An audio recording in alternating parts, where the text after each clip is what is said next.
Buenos días, Cristina.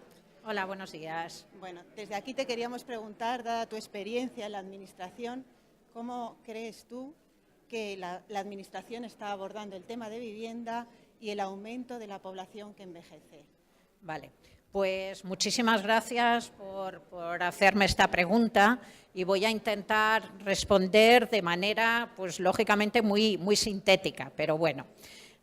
Tengo tres puntos, he preparado 3 puntos. El primero, a esta respuesta de cómo está abordando la Administración el tema de vivienda y aumento de población que envejece, lo primero que planteo es que, desde luego, la Administración reconoce este reto del envejecimiento y la vivienda. Reconoce la influencia del entorno para poder envejecer con participación activa y para recibir, cuando así se necesiten, los cuidados y apoyos necesarios. Es muy importante este reconocimiento, porque sin un reconocimiento no podremos hacer ni políticas, ni actuaciones, ni nada. Por ejemplo, en el libro blanco sobre el envejecimiento activo, el capítulo 12 está dedicado a la vivienda. En la red de ciudades amigables sobre las personas mayores, red de ciudades amigables con las personas mayores, hay 8 dominios y uno de los dominios es la vivienda. Por ejemplo, estas mismas jornadas son una demostración de que hay interés por parte de la Administración en estos temas. O sea, por una primera parte, y muy resumidamente, la Administración reconoce que hay un reto en el tema del entorno y la persona que envejece. También la Administración conoce, y aquí también quiero agradecer, y la Administración trabaja muy estrechamente con las asociaciones que representan a personas mayores, pues también conoce las preferencias de las personas mayores. Las investigaciones, publicaciones, encuestas y estadísticas señalan, como se ha dicho en la primera mesa, que mientras puedan, las personas mayores prefieren vivir en un entorno habitual y que cuando están en una residencia prefieren que este entorno sea lo más parecido posible a su entorno habitual. Es decir, la Administración reconoce y conoce las preferencias de las personas mayores. Otra cosa que hace el Estado también es legislar sobre vivienda y mayores. Y así, pues si partimos del artículo 47 de la Constitución, establece que todos los españoles tienen derecho a una vivienda digna y adecuada, que no se nos olvide lo de adecuada, y que los poderes públicos promoverán las condiciones y normas para hacer efectivo este derecho. Por ejemplo, la Ley de Promoción de la Autonomía y Atención a las Personas en Situación de Dependencia, en el año 2006, en su disposición adicional tercera, establece las ayudas para facilitar la accesibilidad y adaptación del hogar que contribuyan a mejorar esta interacción entre la persona y la vivienda, a través de servicios domiciliarios, de adaptación del domicilio y de accesibilidad del propio domicilio. Más recientemente, el texto refundido sobre los derechos de personas con discapacidad de 2013, siguiendo la Convención de Derechos de Personas con Discapacidad, establece en diferentes artículos temas relacionados con vivienda y mayores o vivienda y personas con discapacidad. Por ejemplo, el artículo 26 de esta Ley de Derechos de Personas con Discapacidad trata de normativa técnica de edificación. El artículo 32 de reserva de viviendas, el 33 de rehabilitación de viviendas y el artículo 34 sobre presupuestos para la adaptación de edificios, vías públicas, parques y jardines. Si dejamos la parte más de derechos y nos vamos, aunque lógicamente ligado a los derechos, a legislación más técnica, pues el Código Técnico de Edificación en el documento básico SUA de Seguridad, Utilización y Accesibilidad de 2010 contempla también muchos temas relacionados con vivienda y con edificación accesible. Y más recientemente aún, la Ley 8/2013 de Rehabilitación, Regeneración y Renovación Urbanas, las 3 Rs, las famosas 3 Rs, pues esta ley exige, además de una certificación energética de los edificios, un informe de evaluación de la accesibilidad de los edificios. Esta ley además se completa también con el plan de fomento de las 3 Rs que decíamos, la rehabilitación, la regeneración y la renovación urbana. Es decir, la Administración, resumiendo, reconoce el reto de la interacción entre el entorno y la persona que envejece.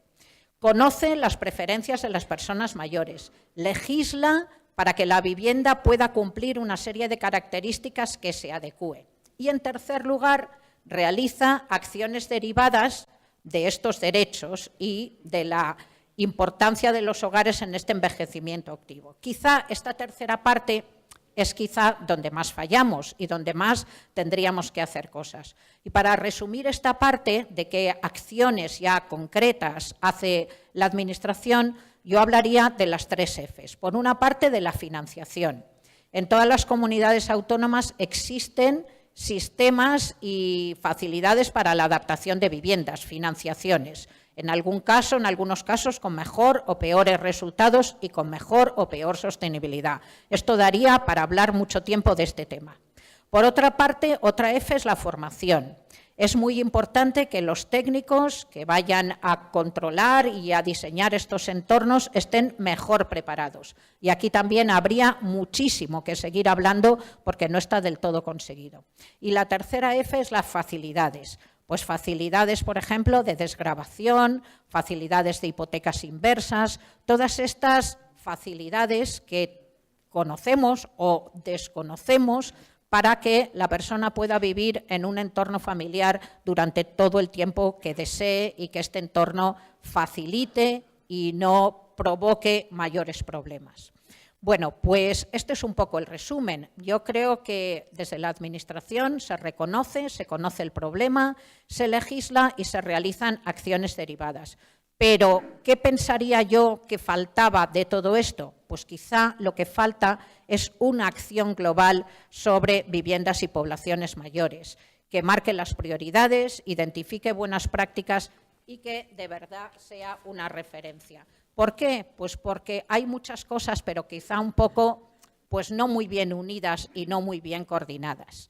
Es decir, falta una estrategia global que creemos que es extremadamente necesaria y falta sumar también aportaciones de campos diversos, como hemos visto en esta mesa, pues sociales, sanitarios, de campos del urbanismo, de la edificación, de las tecnologías, de la informática, porque la vivienda y su entorno es nuestro pequeño gran mundo y cuando envejecemos aún es mucho más nuestro pequeño gran mundo. Hay una frase de un experto en vivienda que dice que la vivienda es como el hardware y los cuidados y todo lo que está relacionado con esa vivienda son como el software y que tanto el hardware, la propia vivienda, como todo el tema de apoyos, de adaptaciones, el software, son imprescindibles para la persona. Pues yo creo que si bien hemos visto que la Administración reconoce esta unidad entre el envejecimiento y el entorno, conoce las preferencias de las personas mayores, legisla y actúa dando facilidades para ello, quizá todo esto no está como aún bien hilvanado. Yo creo que esto requiere un proceso de mayor unificación, también, por ejemplo, uniendo campos entre personas con discapacidad que envejecen y personas que envejecen y adquieren discapacidades. Campos que ahora, pues sinceramente, no están del todo bien unidos. Es decir, creemos que aquí quedan muchísimos más retos, muchísimos más profesionales trabajando en este campo y una estrategia quizá más común, más general, sobre vivienda o entorno y personas mayores. Y con esto he intentado resumir en el poco tiempo lo que yo pensaba. Muchas gracias. Gracias. Gracias, Cristina. Yo creo que ha sido un repaso muy exhaustivo y vamos a continuar con la jornada. Muy bien, pues en este bloque vamos a hacer el bloque en inglés porque técnicamente es conveniente y porque además es una jornada bilingüe y alguno de los participantes va a hacer su exposición en inglés. So I'll start speaking in English, and I'm going to introduce, first of all, Deane Simpson is with us. He's the teacher of the School of Architecture in Copenhagen. He has worked in many different countries, and he has done his doctorate in Zurich in the ETH about environment and third age. Deane, whenever you want. Thank you, Cristina. Thank you for the invitation to be here. It's a great situation to be here to present this work. For me, what I'm going to talk about today is not a best practices scenario for urban and architectural environments, but rather I'm going to present what we could imagine as a kind of experimental field of urbanism that I believe will raise and provoke many issues and discussions in the context of what we're talking about today in the panels. The work that I'm going to present is part of a larger project that is called Young Old, and in the 15 minutes I have, it's very difficult to go into all of this material, but it's just to say that this is a way to access more information. It's a book that will be out in 2 weeks' time. The research that I work on, of course, is very related to this session today, which is, of course, the relationship between a socio-demographic transformation and how we understand that producing spatial and territorial transformations.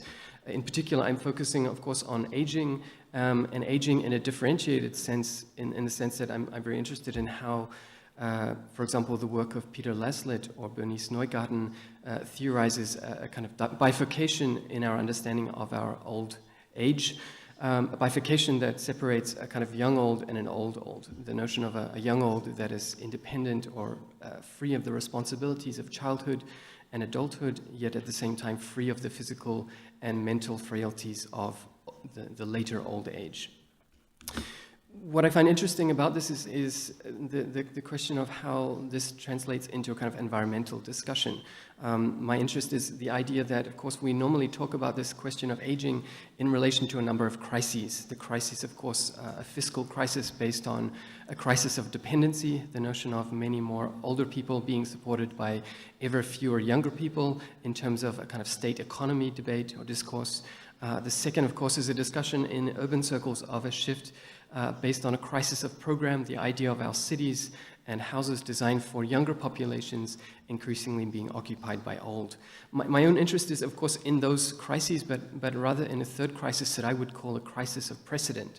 If we follow Laslett and Neugarten's theory of 1950 or the middle of the 20th century being the starting point that this young-old age group emerges, of course, this is a group without long-standing precedents in terms of how we discuss individuality or human subjectivity, in terms of how we understand human social collectivity, but also in terms of my own interest, a lack of precedents for how we should live and where we should live and in what context and what ambitions we have for this idea of living in a context of the young, old, or third age.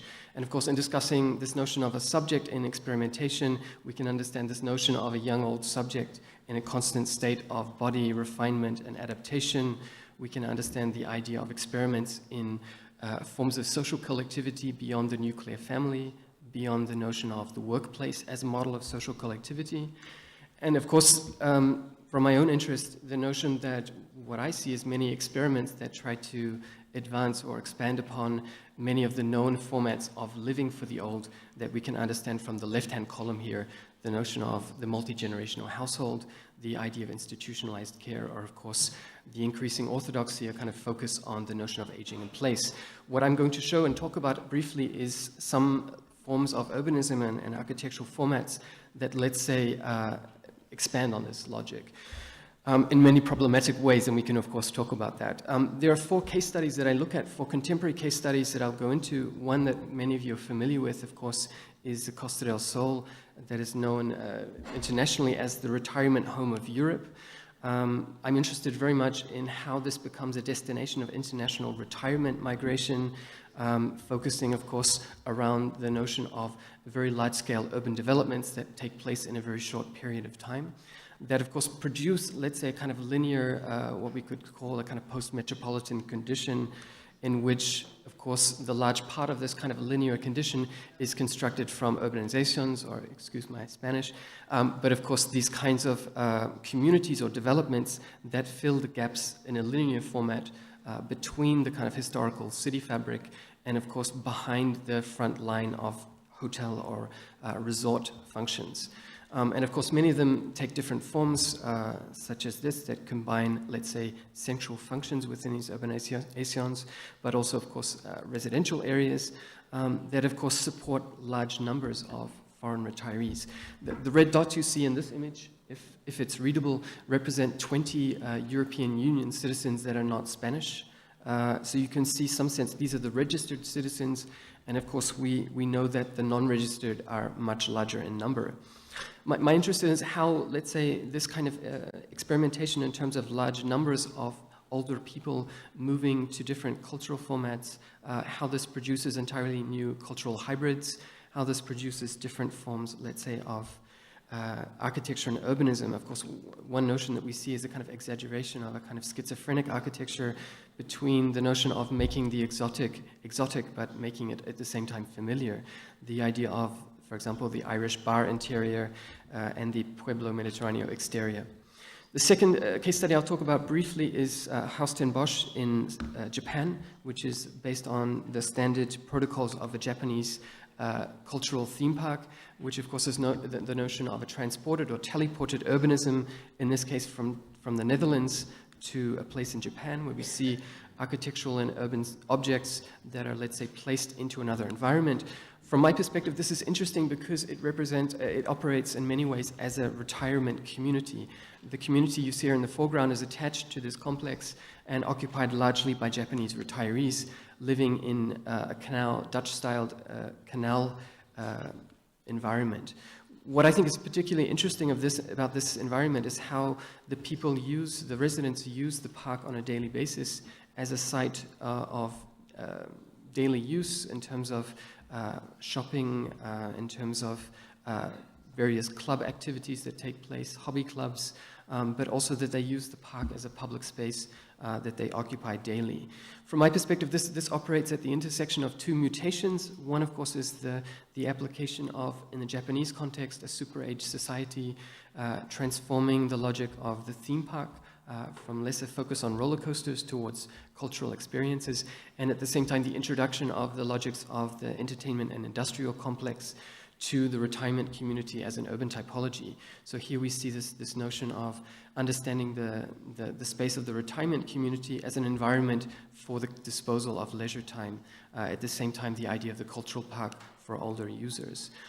What occurs here is quite interesting things in interviews with residents where they describe in many ways a kind of altered subjectivity and elastic subjectivity between these different forms of nationality and identity. The third case I'll talk about very briefly is the RV or recreational vehicle community in the United States, which numbers between 2 and 3 million. It's been estimated by ethnographers, which is based on, in many cases, the idea of older people selling their permanent homes and living year-round in these vehicles. What takes place is a very interesting condition of what we could call compensatory domesticity. In the idea of giving up their home, these vehicles and their interiors become even more exaggerated in their homeliness. We see this environment supported by particular infrastructures in this case that are both physical and non-physical.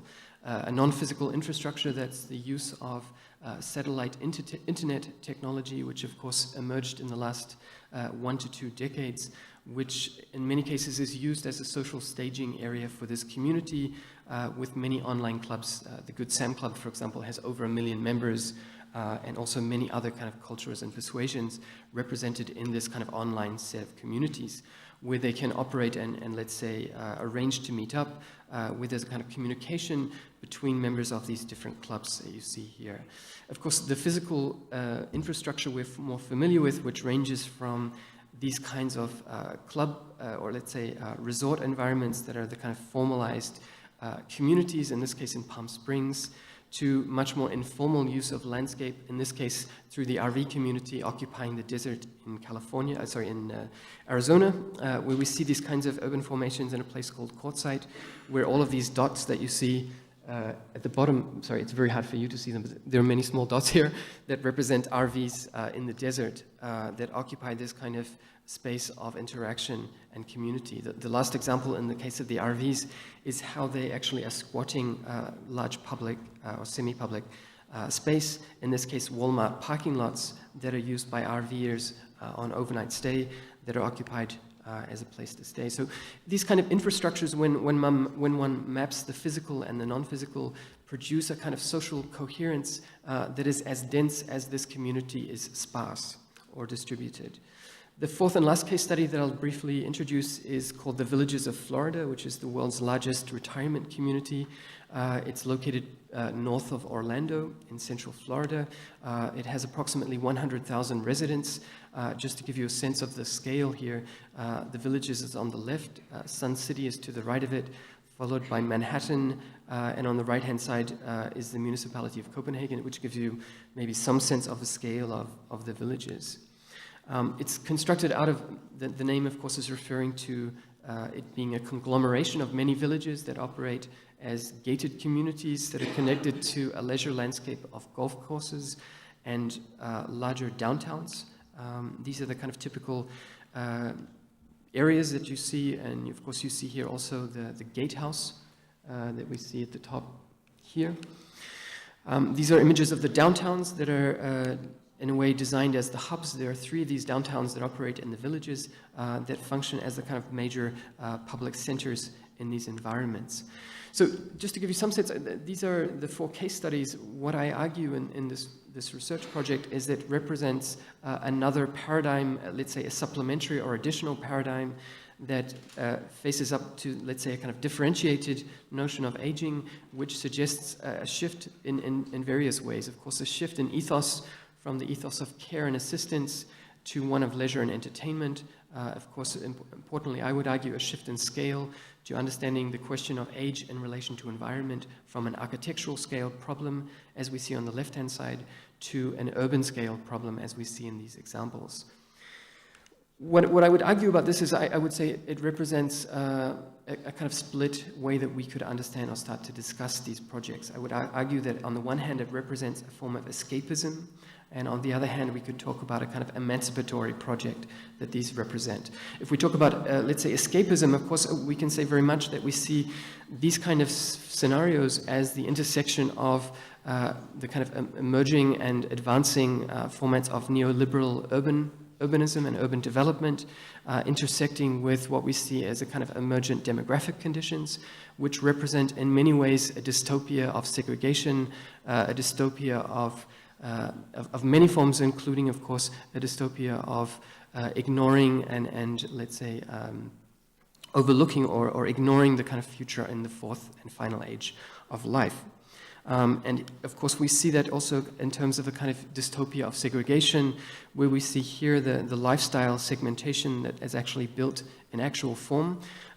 What you see here, it's a little bit maybe difficult or complex to explain, but on the image here is a view of the villages of Sun City, and we see here 2 segments representing 90% of the population. These 2 segments would be 2 elderly segments out of the kind of societal 66 segments that market segmentation companies understand society in terms of. So here we see 1/33 of society producing 90% of large-scale urban formats, which relates in many cases to a kind of dystopia, in this case at the villages, of the villages developer not only owning much of the development, but also owning the media and also owning, let's say, the debate around local politics through their ownership of these various forms of media. I would say, on the other hand, if we talk about qualities that I would argue it's important to, let's say, consider in these environments and these experiments, would be a project of emancipation. The notion that these environments represent, in many cases, a quest for utopia, a utopian quest that has many formats. For example, in this case, referring to Juan Pablo Casado, the Spanish architects, a notion of a climatic utopia of a geometry of paradise, to the notion, in the case of the American environments, of a utopia of a vacation that never ends, the utopia of youth that is predicated on the elimination of youth in the villages, the utopia of golf on Costa del Sol, that we see here also, of course, in terms of producing new coastlines of potential economic gain in the interior of Costa del Sol, to a utopia of European refinement in the context of the Japanese case studies, the utopia of the suburban single-family home in all of the case studies, and of course the utopia of freedom on the road and the notion of the utopia of nature in which the RVer immerses themselves. And of course, these utopias have many resonance to earlier, let's say, hot periods of utopian exploration in architectural and urban discourse. In this case, of course, the idea of the experimentation period of Archigram, who were very interested in questioning the kind of hierarchical nature of the city as a sedentary object, into looking at different potentials in the notion of mobility and other formats of freedom associated with this kind of mobility. What I think is, just to kind of wrap up, what I think is interesting, let's say, about this is where these utopias also break down. In the context of the villages, the utopia of a vacation that never ends, based on the size of this development and its isolation spatially, it produces actually a context in which second careers take place. In this case, a retired police detective and a retired school teacher who start a second career, in this case, as electronic organ shop owners and teachers. Which I think opens up another set of possibilities. I think, lastly, to talk about the idea of this experimentation, producing different kinds of, let's say, architectural and urban mutations that have other kinds of potential that we could talk about. In the context of the villages, it's a very advanced infrastructure for golf cart mobility that includes various grammars of mobility, from tunnels to bridges to roundabouts. It produces architectural mutations, in this case, the golf cart garage. It produces also its own kind of culture of golf cart customization, a golf cart parade world record, that we can understand in some ways as a form of mobility that bridges, let's say, the mobility potential on the one hand of the automobile, and on the other hand, the electric wheelchair, and the mobility scooter. The last thing that I'll just mention is, of course, the idea of health, and how health in the villages is translated into the medical strip, what I call a hospital strip, in which the typical American strip mall, in this case, is reprogrammed as a form of strip hospital, which addresses various clinics and procedures that we see here, that one basically is shifted from the notion of a hospital as a single iconic megastructure into the notion of self-care along the strip as a form of shopping and consumerism. So what these, just to finish up the last two slides, is to talk about, from my perspective, a kind of entwinement of the social and the spatial in these examples. An entwinement that, in this case, produces different outcomes. In the case of the villages, a new kind of social condition in which this environment produces an entirely new set of problems. In this case, what is referred to in the media as a rampant expansion of sexually transmitted diseases, which is blamed on the one hand on a lack of sex education for this age group, and secondly on the notion of the expansion and use of Viagra.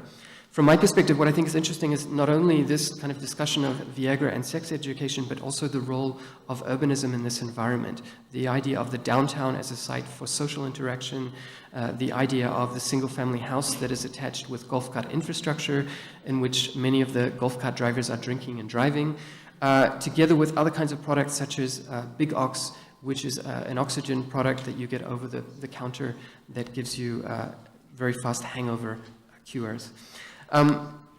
Which is kind of described in this image. So just to finish up, that I think that, let's say that from my perspective, we can talk about many problematic aspects of these experiments, but I think what's interesting is to understand them in the context of what they react against in their quest, let's say, from emancipation for the notion of institutionalization, from which many of these experiments, as problematic as they are, emerge. Thank you.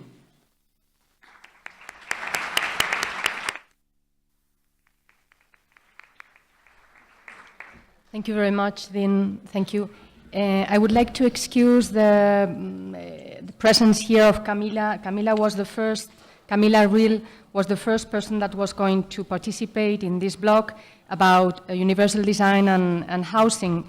Because of personal problems, she couldn't be here with us today, so we are just having the three architects, the fantastic three architects, and as well we will have some connection with Palle, Stevn, from Finland at the end of their presentations. So now I'm going to introduce Heitor. Heitor is a researcher of the Department of Projects of the School of Architecture at the University of Universidad Politécnica de Madrid.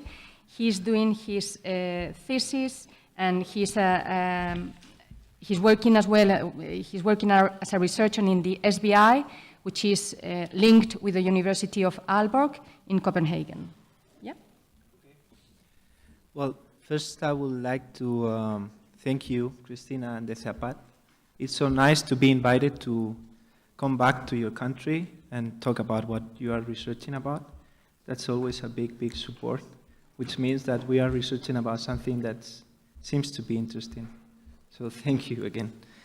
I'm going to talk about housing because I think it's one of the most, or one of the biggest discussions right now in, or one of the biggest demands on elderly people right now. I think it's a really complex challenge, and this is not like a bad thing. Actually, it's like a good thing. I think it's a great opportunity because I think this challenge is so complex, but it's complex on the variety, under the variety point of view, which means that we have a lot of demand and it's so complex, so variety. So we have to provide, or the solutions has to be as, it has to be as varied as the questions that we have. So this complexity of the challenge is related to three main points which are so related to housing right now. The first one is the country and the context. I think this is normal in any kind of housing. We have to design houses that are so related to the place that they are going to be built, because the context is important in a social and in a urbanistic way. And it's so related as well to the elderly. I consider them as a social group. I think the professors before have already talked about how complex can be the social group, actually. And the last part, it would be related, the complexity related to the aging process, which is something that we already talked about. Related to this aging process, there's this concept that some architects are using to explain the relation between the aging process and the space that we need to design. And it's the concept of resilience, which is described as the capacity to recover from difficulties on thoroughness. If we have a short resilience, means that we need more external help. So this resilience, which is relating, is the dependency to the external help. You can see here how the dependency, as we saw with the professors before, is so related to the aging, to the age. So as we get older and we are more dependent, we need more external help. That's the concept which relates resilience with the space. And the different models of housing are so related to resilience, in a sense that, for example, we need a range of services and care to be provided to us. We can do it in a sense that if we are completely independent people, we just realize these activities by ourselves. And this means when we don't have any kind of problem or dependency. For example, when we are okay, but we need to go to the doctor, we go to the doctor. If we want to spend time with our friends, we go to, for example, the day center to realize some activities or whatever. And when we are completely dependent, we go to these permanent care places where we have all the care there. But the question is, what's in between? What's in between when we are okay or when we are completely dependent? That's the question that I'm trying to answer right now.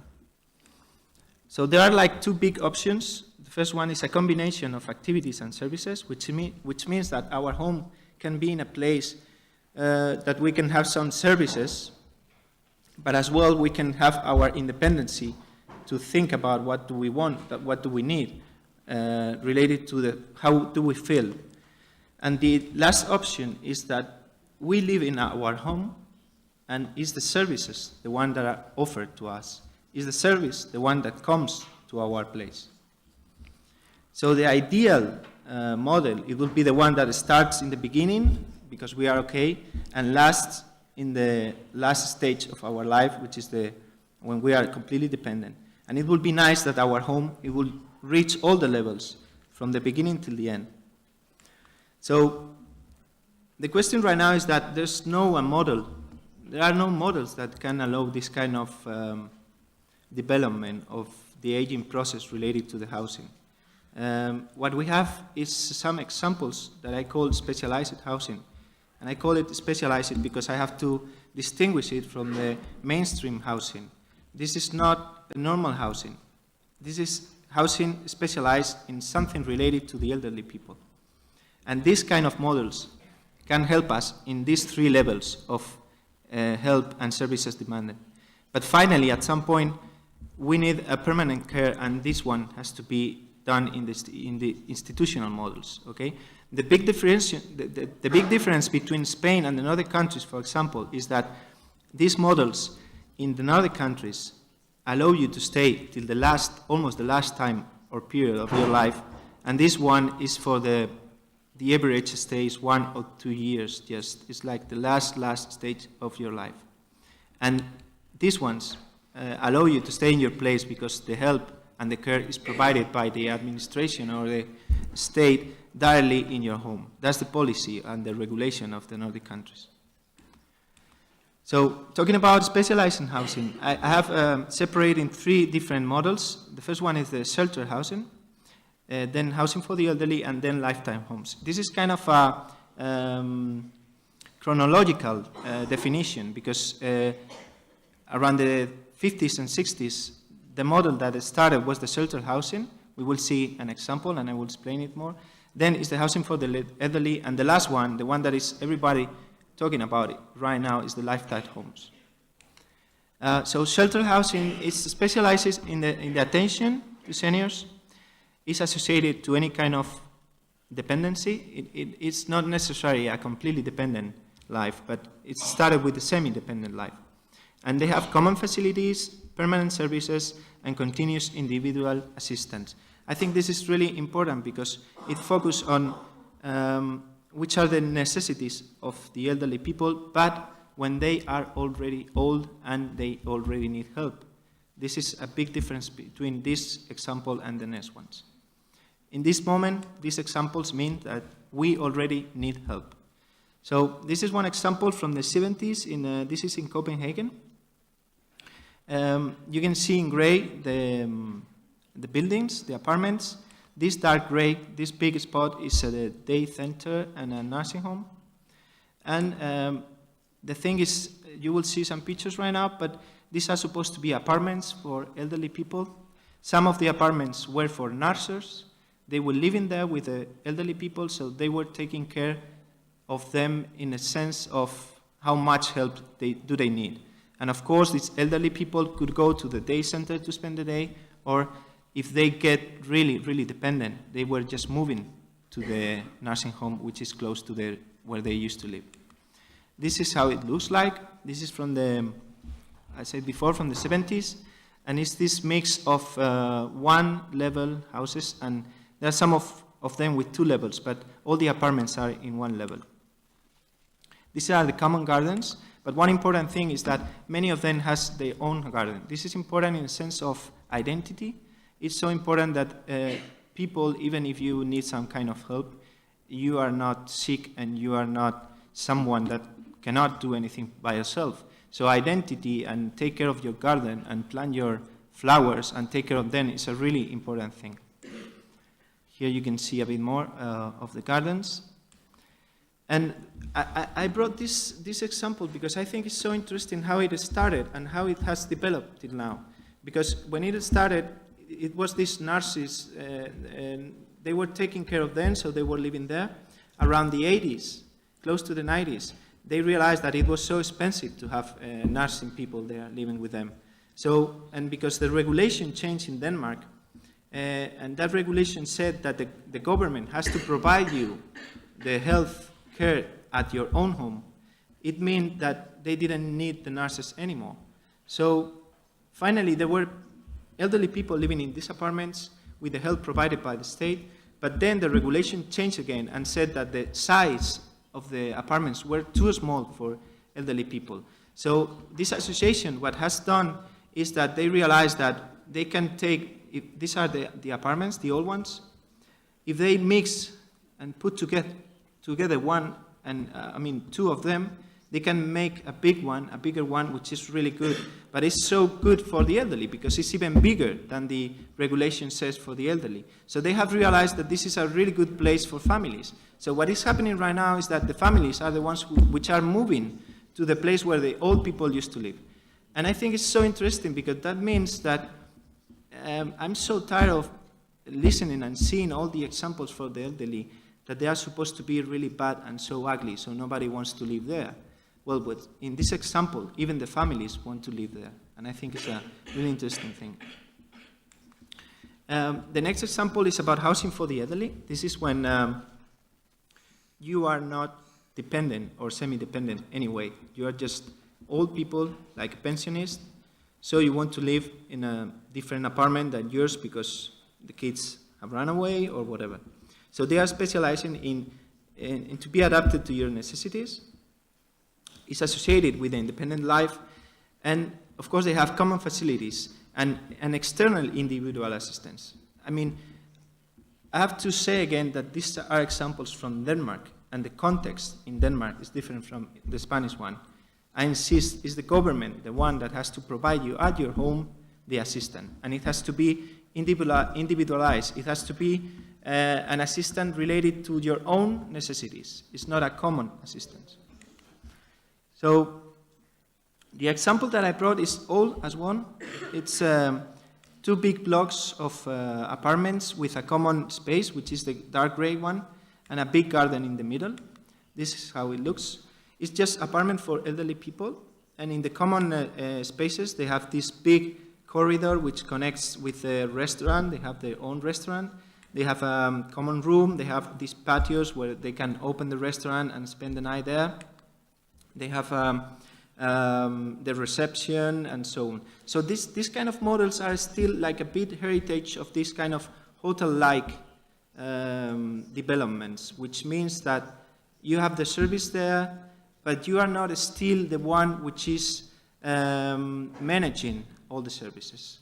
These people is living there, but it's an association or a company, the one which is in charge of the restaurant and the rest of the things.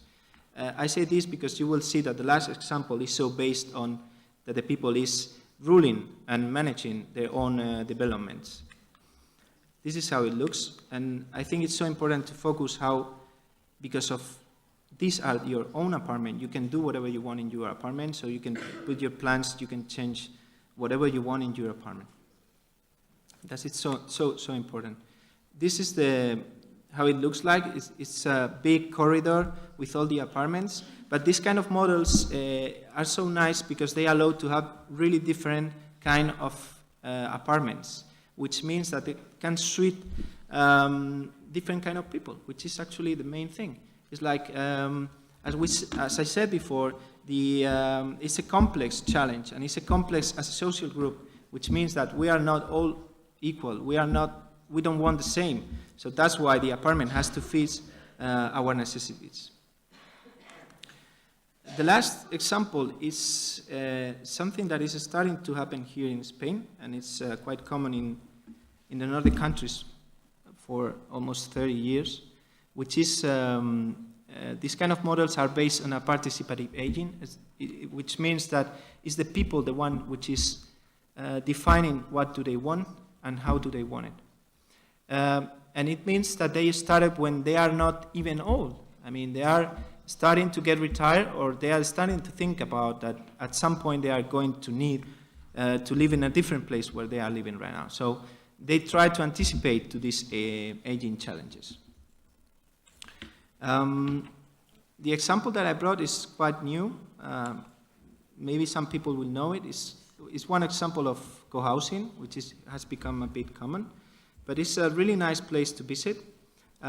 It's these rows of small houses with this dark gray is the common house. They have their own garden, but then they have all this free space which is shared for everyone. This is the way it looks like.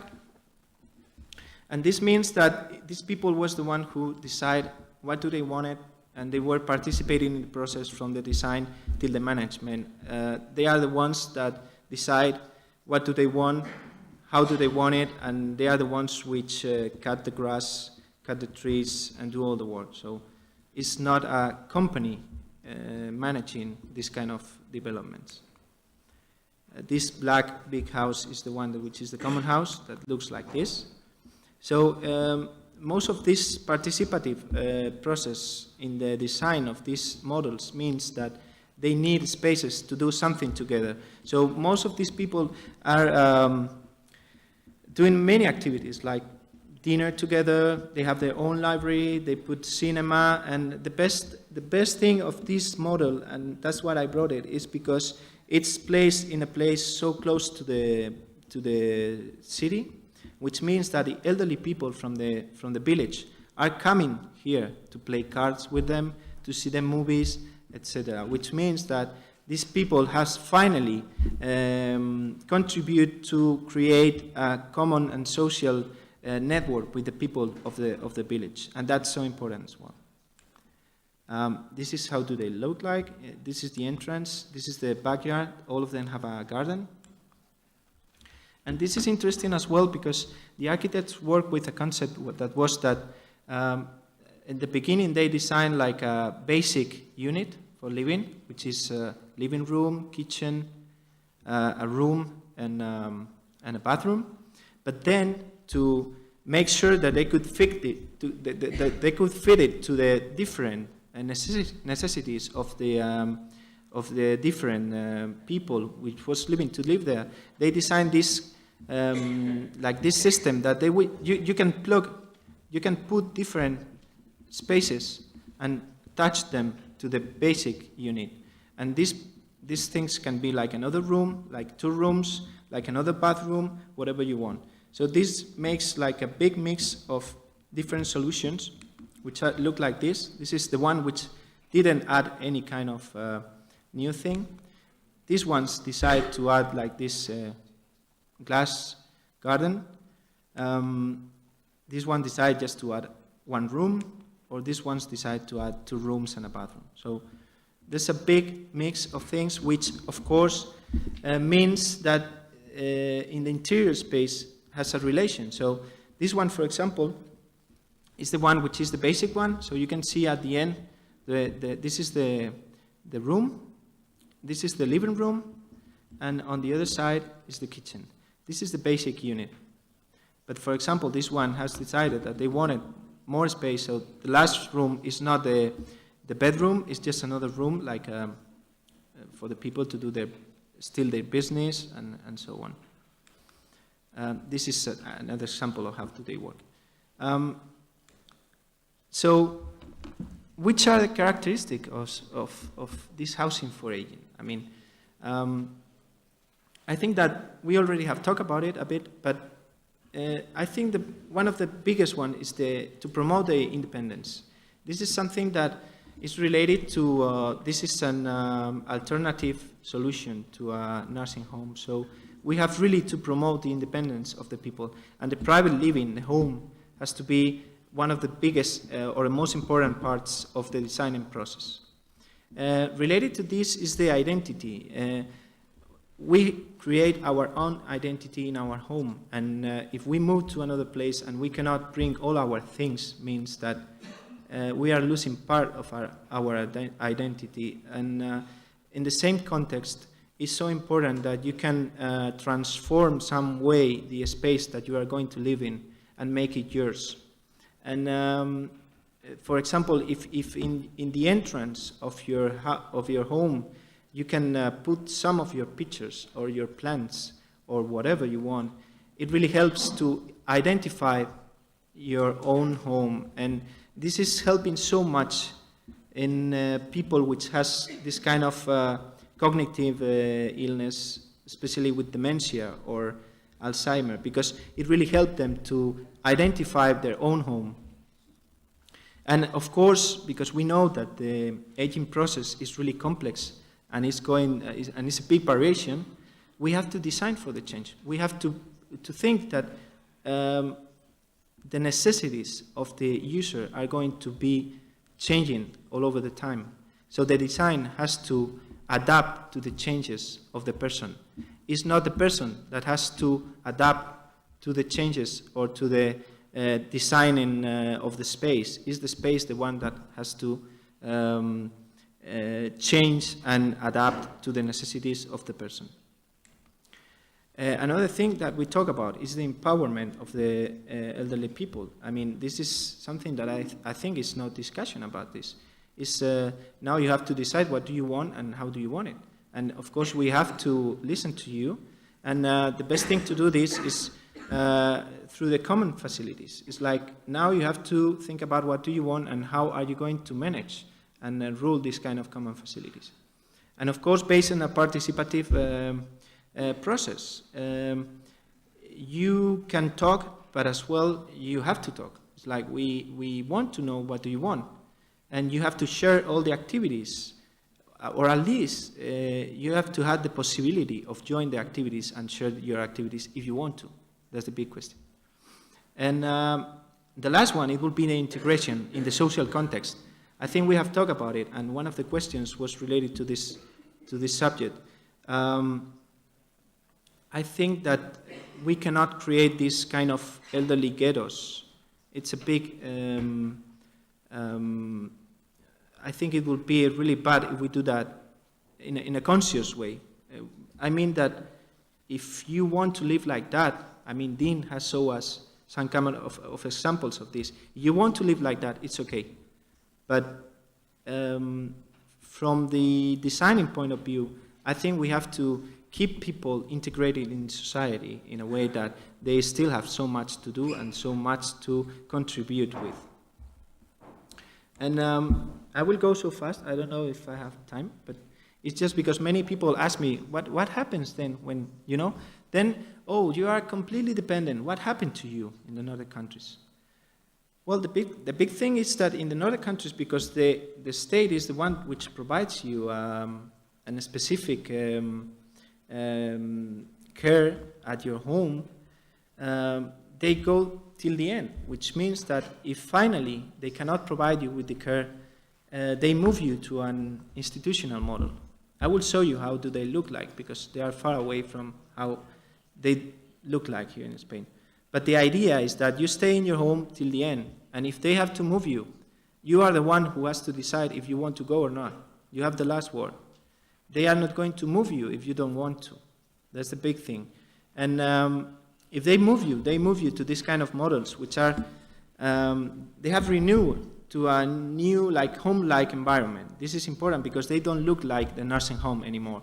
They look like homes. In fact, you will have your own apartment with a small kitchen and a small bathroom, but still it will look like your apartment. And you can take all your furniture with you.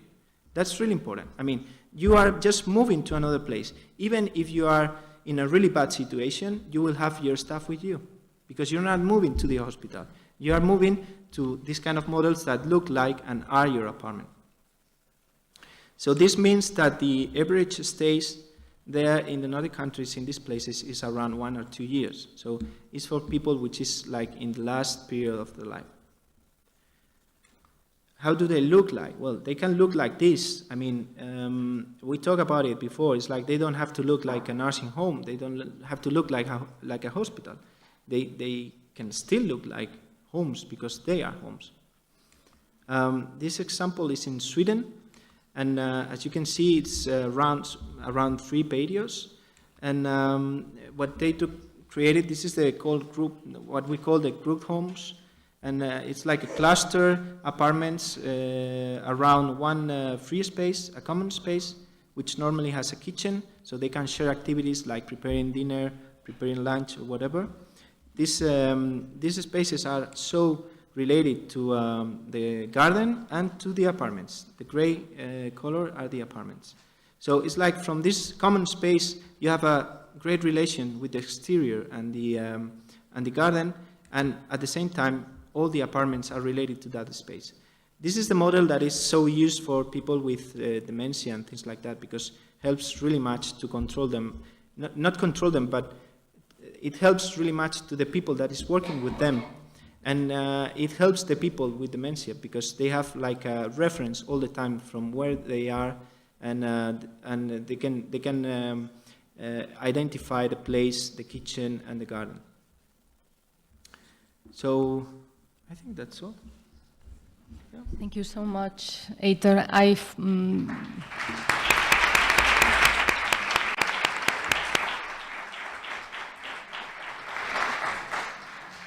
In my introduction about you, I didn't say that you're doing your research at the university with a grant of the Danish embassy, and I just want to repeat that many thanks for all the help you have provided us in the organization of this seminar.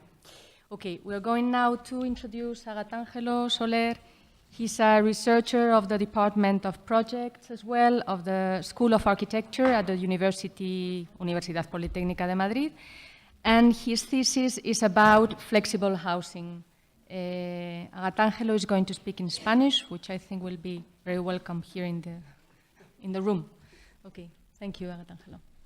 Thank you very much, Cristina, and thank you very much to Ceapat for inviting me to talk with you about this challenging issue in our society.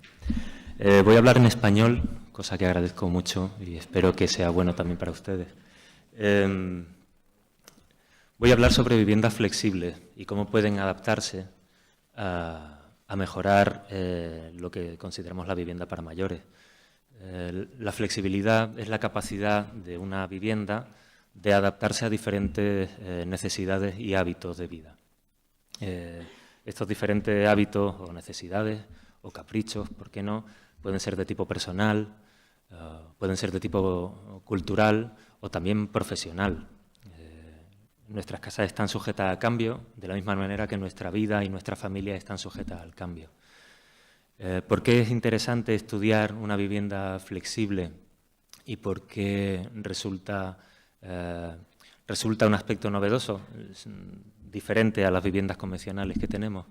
Las viviendas convencionales, es decir, la gran mayoría de las viviendas que construimos y en las que vivimos, son viviendas cuyo diseño depende de una normativa, un conjunto de normativas que regulan cómo son los espacios de la casa y cómo conectan esto entre sí. Estas normativas se crearon entre el año 48 y el año 69. Todas las normativas posteriores son hijas de esta normativa principal. Son unas normativas que se hicieron bajo el régimen de Franco, falangista y católico, y están pensadas para una familia nuclear, es decir, un padre, una madre y un número limitado de hijos que los escuchan obedientemente en torno a la mesa, que era el tipo de familia que se consideraba único y deseable en aquellos momentos. Pensamos que es necesario superar este tipo de planteamiento porque, por una parte, nuestra sociedad ha cambiado. En los últimos 35 años, que son los de democracia, muchos de los supuestos de comportamiento de la familia nuclear ya no son tales. Existe la ley del divorcio, la mujer se ha incorporado al trabajo, la vida en común dentro de la familia ya no se hace solo en el salón, sino que el hecho de tener equipos informáticos e internet en cada una de las habitaciones hacen que los miembros de la familia puedan relacionarse o tener una vida social sin necesidad de que esa vida social esté controlada por los padres. En fin, existen, por supuesto, la gran mayoría de la familia se comporta como una familia tradicional en España y eso no es malo, pero ya no estamos forzados a ello. Nuestras casas están pensadas para que estemos forzados a ello. Existe otro factor que nos invita a buscar otros modelos y es que, aunque es cierto que nos comportamos como familias nucleares, la verdad es que lo hacemos solo durante una fase muy limitada del ciclo familiar. Me estoy enrollando y se me está olvidando hasta pasar las imágenes. Esta sería una vivienda convencional con los espacios que por definición le son propios. Un salón de unas determinadas características, una cocina de unas determinadas características y una serie de habitaciones de unas determinadas dimensiones. Como digo, están pensadas para una familia nuclear tradicional. Y estos son pues toda la serie un ejemplo de la serie de estudios que se hicieron para diseñar una casa perfecta para cada tipo de familia, para cada familia tipo. Como decía, y más en nuestra época, los ciclos familiares van cambiando y la fase en la que nos comportamos como una familia nuclear, desde que nacen los hijos hasta que los hijos se hacen adultos y no hay divorcios de por medio, cada vez más corta con respecto o en proporción a lo que pasa antes y a lo que pasa después. Pues bien, para superar este tipo de vivienda existe lo que decíamos, la flexibilidad. La flexibilidad o las casas que pueden ajustarse a diferentes modelos de vida o diferentes hábitos, la conseguimos normalmente o de manera principal por dos medios. La primera, la más conocida, es cambiando la forma de la casa, es decir, haciendo viviendas cuya forma puede cambiar de manera inmediata y fácil. Uno de los ejemplos pioneros, uno de los proyectos pioneros de este tipo de proyectos es el de la Casa Schroeder de Gerrit Rietveld en Utrecht. Pongo al lado un cuadro de Mondrian. Bueno, la casa es esta casita blanca que ven que parece la construcción tridimensional de ese cuadro de Mondrian. Bien, era el movimiento neoplasticista que al mismo tiempo se construye tanto en la pintura como en la escultura y en la arquitectura. Esta casa fue encargada por una señora que vivía sola con su hijo y que le pidió al arquitecto una planta alta en la que los tabiques pudieran desplegarse para formar habitaciones separadas, como ven en la foto de la izquierda y en el plano de la izquierda, o pudieran recogerse para formar un único espacio fluido y común. Después de eso han existido más ejemplos, algunos más curiosos y más útiles que otros. Este no parece muy útil, lo traigo porque es bastante divertido. En el salón hay un triedro giratorio, a la manera de las películas de Indiana Jones, que permite cambiar la función del salón. Si giramos ese triedro, en una parte puede haber un piano, en otra un escritorio y en otra una cama, y entonces cambia el carácter de la habitación principal. Los apartamentos siguen existiendo en Berlín, pero los triedros no duraron más de 5 años. Existen muchos ejemplos de este tipo de vivienda y los traigo a colación porque, a pesar de que sí permiten cierta libertad en el uso de la casa, quizás no son los más indicados para la tercera edad, porque requieren, por un lado, el esfuerzo físico de tener que estar moviendo, desmontando y montando los distintos escenarios domésticos, y, en segundo lugar, porque lo que ofrecen no es ese sentido doméstico de un lugar de abrigo, un lugar estable. El mundo ya puede cambiar ahí fuera, que cuando entro a mi casa me siento recogido porque conozco mi entorno y yo lo domino. Una vivienda cambiante en su forma plantea para muchas personas la confusión de no vivir en ese espacio estable y que sirve de refugio.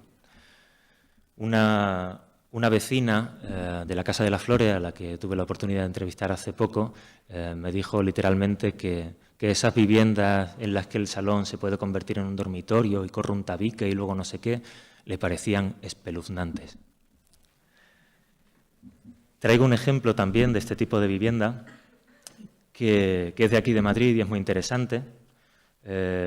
Como ven en la foto de arriba a la izquierda, se trata de un pasillo elevado y una zona habitable que está, a la que se accede bajando por unas escaleras, en la que se desarrollan las habitaciones. Los tabiques se pueden recoger haciendo un único espacio y las camas pueden deslizarse para guardarse por debajo del pasillo para permitir esa diafanidad. Este es otro ejemplo que parece difícil en el caso de vivienda a la tercera edad, y si lo traigo, estos son distintos ejemplos reales de uso por parte de los vecinos. Si lo traigo es porque el más extendido es el de arriba a la izquierda, en el que los tabiques solo se abren para permitir el paso entre las diferentes habitaciones. Es decir, no para cambiar todo el carácter de la casa, sino para facilitar la circulación dentro de la casa. Con esto entramos en esa otra manera de hacer flexibilidad que pensamos que sí es muy interesante en el caso de viviendas para la tercera edad. Son estrategias de tipo pasivo que lo que permiten es cambiar el uso de la casa de manera fácil e inmediato, no tanto la forma, sino el uso. Precisamente la facilidad para circular dentro de la casa, evitar los recorridos largos dentro de la casa, es un recurso muy importante cuando comienza cierto declive físico. Estas son viviendas de principios de siglo, desde 1910 hasta 1930, viviendas burguesas en París. Era muy típico ese ejemplo de circulación que llamamos en enfilade, y lo habrán visto en las películas cientos de veces, Luis XIV paseando por el Palacio de Versalles y cruzando todo el palacio, abriendo las puertas directamente, entre habitación y habitación. No había pasillos de circulación. La vivienda nuclear, esta vivienda convencional y funcionalista que hemos dicho que se formó a mediados del siglo XX y que es la que tenemos actualmente, establece una separación clarísima entre espacios servidos, que son las habitaciones, y espacios servidores, que son los pasillos de circulación. Pues bien, podemos retomar esos modelos anteriores y no solo circular por el pasillo, sino circular directamente entre las habitaciones. Imagínense una persona mayor con dificultad ya para moverse, que no tiene para ir desde su dormitorio hasta la cocina, no tiene que recorrer toda la casa, que además está llena de muebles que ha acumulado durante toda su vida, sino que en un recorrido de unos 4 metros puede pasar de su habitación directamente al salón y directamente a la cocina. Esto es lo que plantea este ejemplo que he traído de unas viviendas en Logroño de principios, debe ser del año 2003, creo, en el que la circulación se establece por el pasillo, pero también se establece a lo largo de la fachada directamente entre habitación a habitación y desde el salón a la cocina. O este otro ejemplo de 1989, muy famoso, de Dwicker van der Torre en Ámsterdam, en el que la casa es enteramente un espacio circular que se puede compartimentar, pero también se puede dejar abierto. Es decir, la separación entre las habitaciones no es tanto una sucesión de paredes como la manera en que se distribuye el espacio de la casa. Cuando hablamos de declive, no es solo un declive físico, sino también psíquico, y para ambos tiene mucho sentido evitar el aislamiento. Nuestras casas en bloques de pisos nos condenan en cierta medida o en gran medida a vivir aislados. Cuando vemos promociones de viviendas para la tercera edad en las que se establecen unos adosados o viviendas en línea, está muy claro que la relación con el exterior y con los demás vecinos se puede hacer fácilmente a través de un porche o una terraza o de los espacios comunes. Pero ¿cómo podemos hacerlo en viviendas colectivas, en bloques de apartamentos? Pues existe la manera de establecer la circulación dentro del bloque por galerías, como vemos en la foto de abajo a la derecha, un caso muy famoso de Alison y Peter Smithson, para que esos pasillos que dan acceso a cada una de las viviendas, cuando cogen cierta dimensión, permiten que haya vida común, permiten ser habitados. Esto es lo que planteamos en un concurso de viviendas para ancianos en Suiza, en el que quedamos finalistas. En la planta de abajo ven la planta del edificio con los distintos apartamentos y cómo el pasillo superior da entrada a cada uno de ellos. Los ensanchamientos en esa galería los ven en la foto de la derecha, y el establecimiento de un vestíbulo grande que permite abrir completamente las puertas de la casa para que ese espacio exterior llegue hasta el interior de la vivienda, permiten unos intercambios con el resto de los vecinos que son muy útiles en el caso de personas mayores que viven solos o que necesitan ayuda. Otra situación muy típica, ya no solo de la tercera edad, sino de la vida en general, es que nuestras vidas incluyen cambios, como decíamos. Existen estrategias de flexibilización de una vivienda que nos permiten afrontar esos cambios de una manera más cómoda. Uno de ellos lo encontramos en un edificio muy famoso en Madrid, la Casa de las Flores.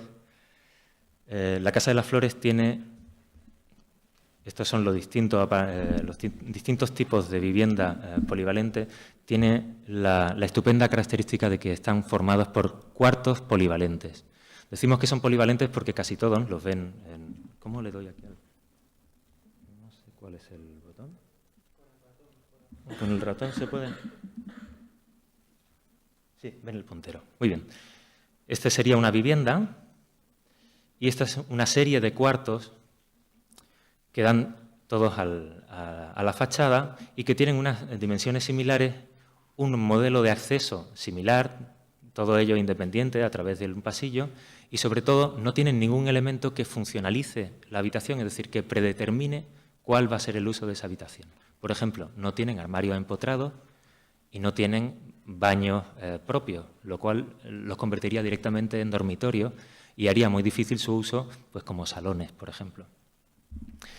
Estas viviendas son muy típicas también de Europa central, sobre todo de Francia y Alemania, a caballo entre el siglo XIX y el siglo XX, y ahora son imposibles, por la normativa española, son imposibles de repetir en vivienda social.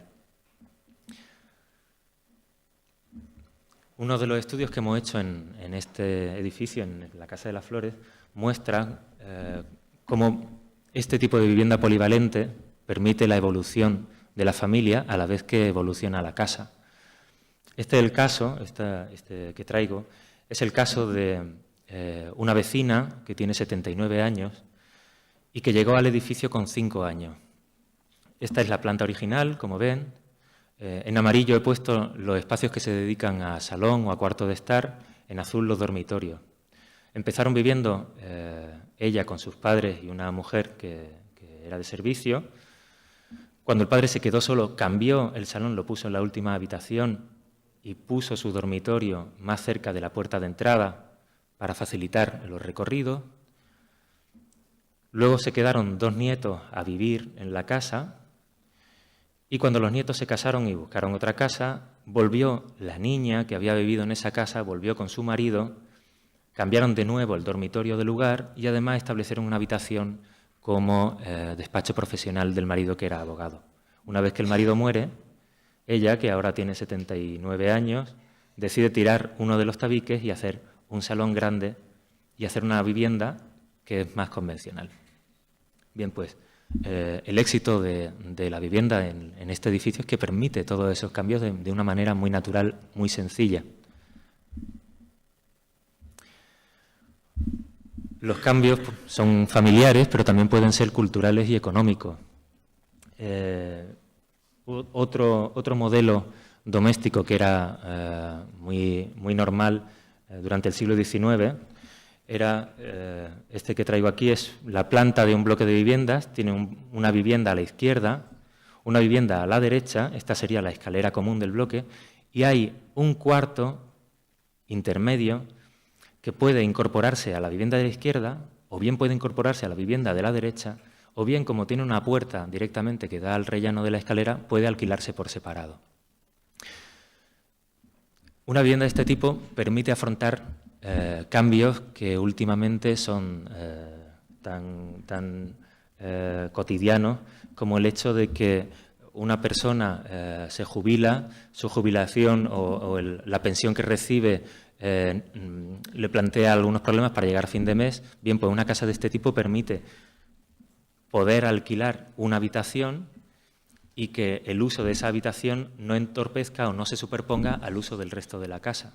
Es decir, son viviendas divisibles que permiten, por un lado, como decía, alquilar una de las habitaciones o varias de las habitaciones, o por otro lado, trabajar en casa, establecer un pequeño taller donde recibir a clientes, un estudio. Mi abuelo, por ejemplo, tenía un pequeño taller de fresador que montó luego en casa cuando cerró el taller. No pudo activarlo comercialmente, sobre todo porque la gente tenía que pasar por la cocina, el pasillo y toda la vida de la casa para poder llegar a ese tallercito. Una vivienda de este tipo habría sido mucho más útil, seguramente. Algo parecido es lo que intentamos con este concurso de viviendas en el que quedamos segundos aquí en Madrid, en Nuestra Señora de los Ángeles, cerca de aquí. en el que a la vivienda se accedía por una galería común y luego por una terraza pasante, que es esta que ven aquí, que está abierta, es como un pequeño patio interior, dentro es un bloque colectivo, es decir, viviendas en altura.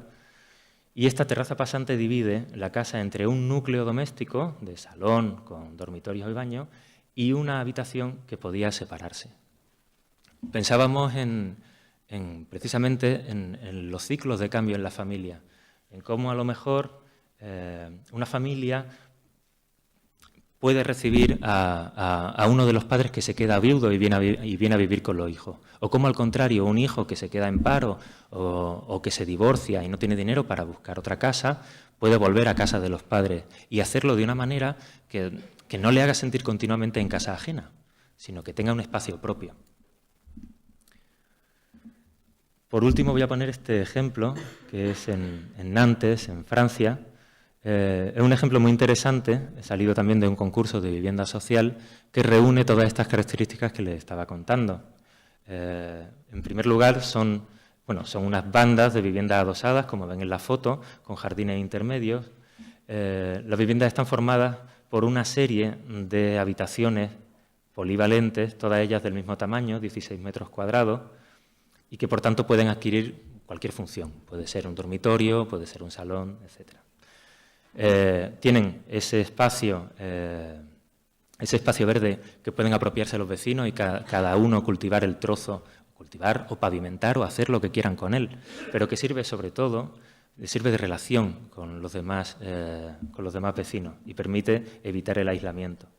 Y luego tienen la característica que comentábamos, que es un cuarto independiente que está fuera de la casa, fuera del núcleo doméstico y que permite, precisamente por eso, un uso más libre del espacio. También estos espacios pueden ser alquilados o pueden incorporarse a las distintas casas. Ven aquí cómo está incorporado en este ejemplo al apartamento azul, en este al apartamento amarillo o en este al apartamento rosa. Para acabar, quisiera hacer hincapié en que estamos hablando de viviendas para envejecer y uno de los problemas por los que resulta difícil envejecer en nuestras viviendas es la manera en que el interior de esas viviendas se diseñan. Podemos prestar atención también a estos detalles y hacer viviendas que no solo sean o específicamente para la tercera edad, sino que sean viviendas que de verdad puedan acompañarnos a lo largo de toda nuestra vida. Muchas gracias.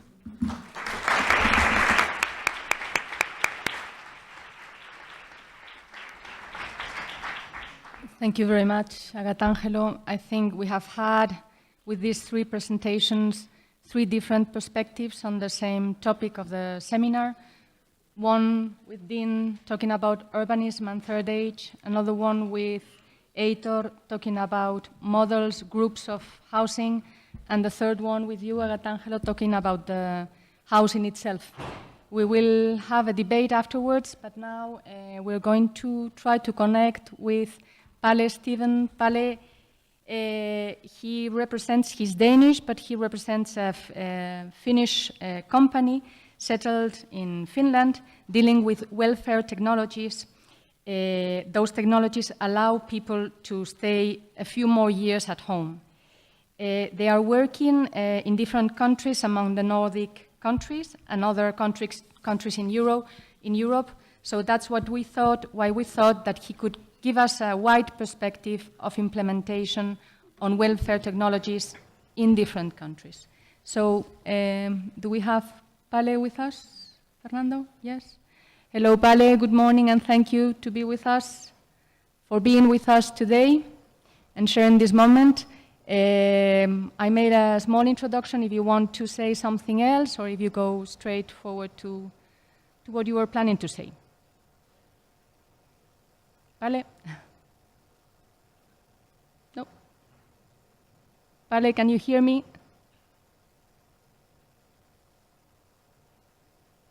What do we do? Palle? Palle, can you hear me? No, he can't, no? So...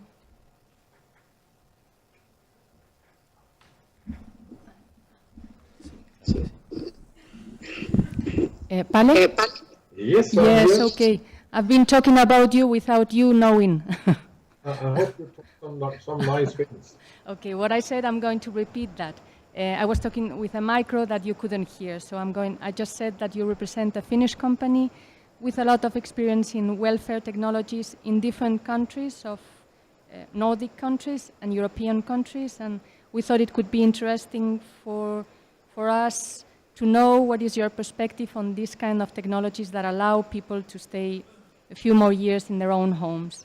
We have not much time, about 5 minutes, okay? That's okay, yes. Okay. So I will start telling a little bit about my experience around in Europe, where, of course, I've been very focused on the North European market. But the North European market is actually not where everything has started with this issue about living home longer. Holland was one of the first countries, together with Scotland. They were looking at the possibilities to have elderly people living home longer. One of the things which they did was when they built new blocks of apartment for public, not any particularly like elderly care home or anything, but a normal apartment. Then people in the age of, let's say, 60 or 65, which was planning and preparing themselves a little bit for the elderly time, they could either buy this apartment or rent the apartment, meaning they would have an apartment looking like a normal home. There was no technology visible. And during the time they were living in the apartment, of course, the people were getting older. And then the apartment was prepared with welfare technology to be implemented step by step, meaning that the people could stay in their own apartment, maybe like 10, 15 or 20 years, depending on when they moved in. And this particular area in that block was then becoming similar to a care home, but people were actually living in their own apartment. And I think that was a very good solution, and it's something they have started years ago. And the Nordic markets like Denmark, Finland, Sweden, and Norway, they have then followed this up as well. And every country around in Europe are very focused now on this issue, which is, of course, a cost saving to have people living home 2 or 3 or more years. And all of us are, of course, very interested to stay at home because this is our environment. So, of course, we would not mind if we could stay home longer before we were coming to an elderly care home. France have started this senior economy, as they call it, and they are very focused on this area as well. And they also want to do, like I explained, to find solution how we can have people living home longer. And for them, they say very clearly, it's for the rest of Europe, it's a cost saving. The government or the municipalities and society cannot, they don't have the money to cover all the costs if we all have to go on care homes. And therefore, everyone is looking for option for like this. And this is what they're doing in France. Right now, they have the government have put extremely a lot of money to start looking how they can develop and have the people living home longer. Welfare technology is one of the solutions. There is a lot of investigation, like I know you guys have been doing. But one thing is from, how can I say, discover what are the issues and what are the problems. But then what we need to do is to go to action. And some of the action is, of course, using welfare technology, as it's called today. And there is a various of product on the market, and I recommend every one of you to try and talk with some municipalities who have done maybe pilots, because there are many products, and of course we are one of them, and I will not disclose our product here now because that's not the issue. But always listen to others that have done pilot with products, get good feedback, get the experience, and listen to what they have discovered of good things and bad things, and then work further from there before going into a full rollout in a country. That's more or less what I have to say, and I'm happy to answer any question if there's anyone that have any questions.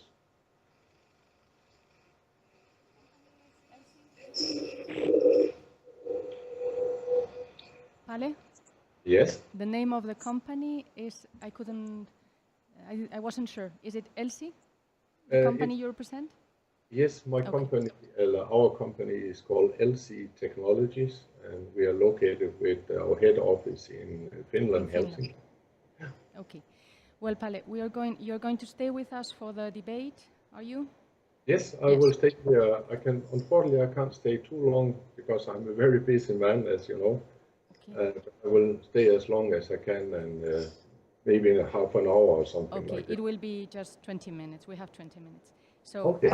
I would like to start the debate because I was interested in making a reflection yeah, on the three perspectives you have been putting forward today.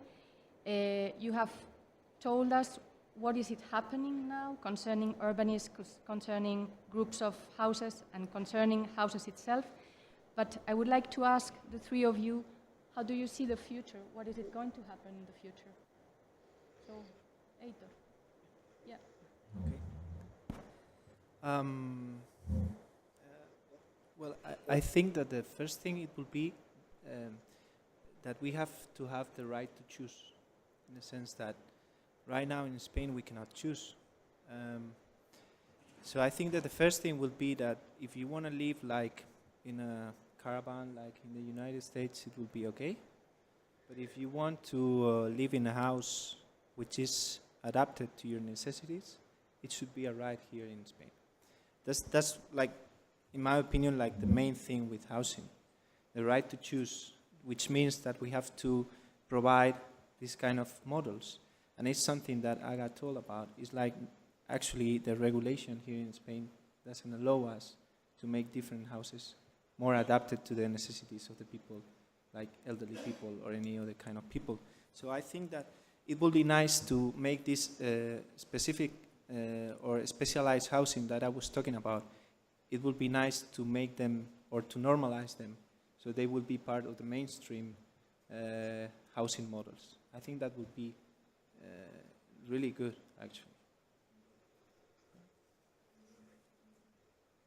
I don't really have a magic answer for what the future will be like, unfortunately, but from my perspective, I see many kind of severe challenges. I think one of the largest challenges I think has been kind of touched upon is this question about as a result of aging in place, and we see at the same time aging of urban areas, that basically we find many older people living in physically relatively isolated contexts with little in the way of amenities, particularly, let's say, in much of the housing built at a lower density after the Second World War in different contexts. So from my perspective, I see many challenges also attached to the way of aging in place as a kind of orthodoxy addressing how one deals with housing for the aged.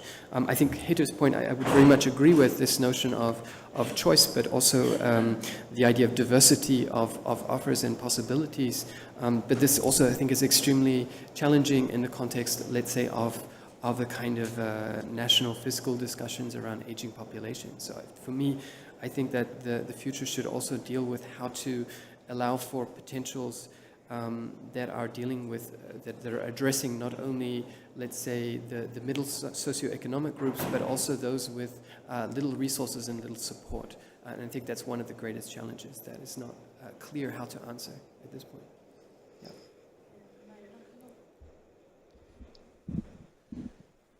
I'm very optimistic with the future because in this society post-bubble we live in, we don't need more housing. We have built all the housing we needed and more. So next development will be of more quality. I was thinking, when I was coming here, I was thinking in the case of my parents and the case of my parents-in-law.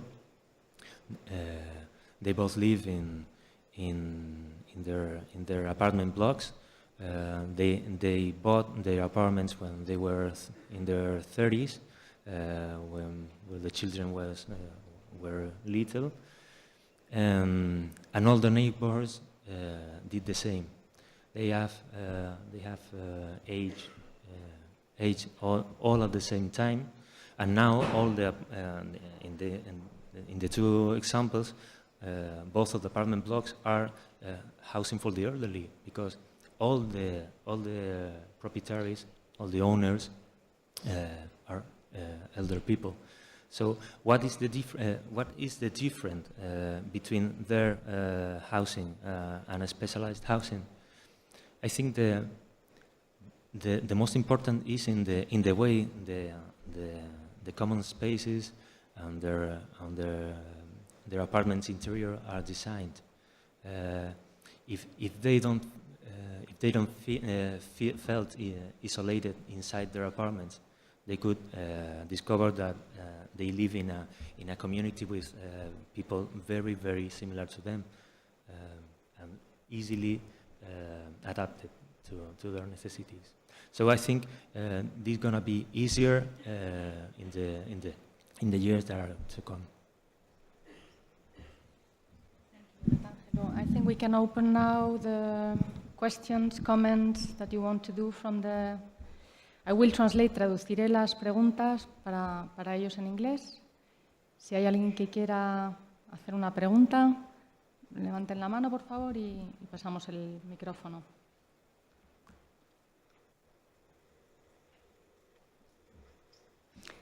Vale, pues Rosa, pregunta en Twitter. ¿Hay alguien? Sí, vale. Te pasan el micrófono.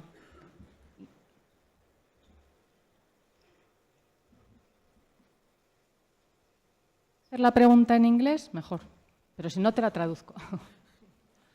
Buenos días a todos. Hombre, preferiría decirlo en español si puede ser y luego si no lo intento en inglés.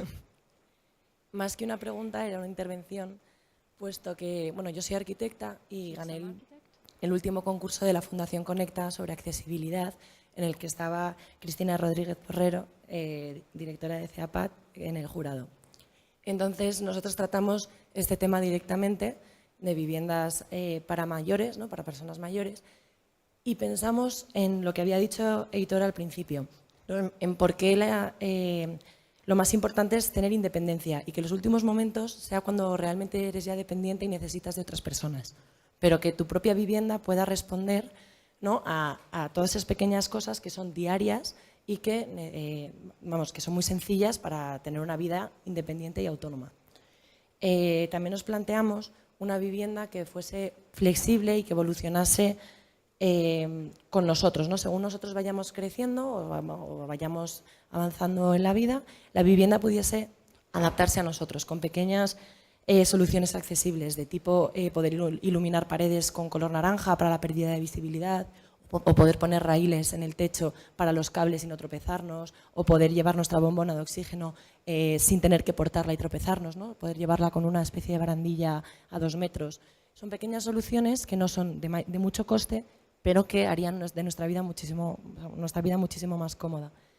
Y hay un tema que me parece muy interesante, y es que actualmente en la accesibilidad, ¿no? Lo que entendemos por accesibilidad, siempre se trata el tema de la pérdida de capacidades físicas. Entonces, las viviendas siempre tienen radios de giro para sillas de ruedas, pues puertas más anchas, pero nunca se habla, ¿no? de la pérdida de capacidades cognitivas o sensoriales, que son las que son en su mayoría las que vamos a padecer todos en nuestra vejez. Y son cosas tan sencillas como un poco de pérdida de audición, de visibilidad o pérdida de memoria. Entonces, creo que es un tema muy interesante y que nosotros como arquitectos deberíamos pues, meter en las viviendas, ¿no? Poder incluirlo. Y que, bueno, también decir que hay muchísimos arquitectos jóvenes ahora mismo que estamos muy interesados en este tema y que es una pena que siempre se quede solo en idea y que no podamos crear prototipos ya no crear viviendas o bloques, sino prototipos para que se pudiese investigar sobre esto. Gracias. Gracias.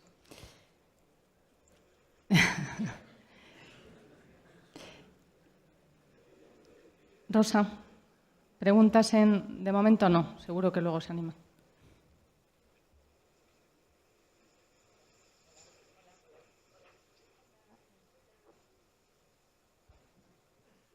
Hola, he cambiado.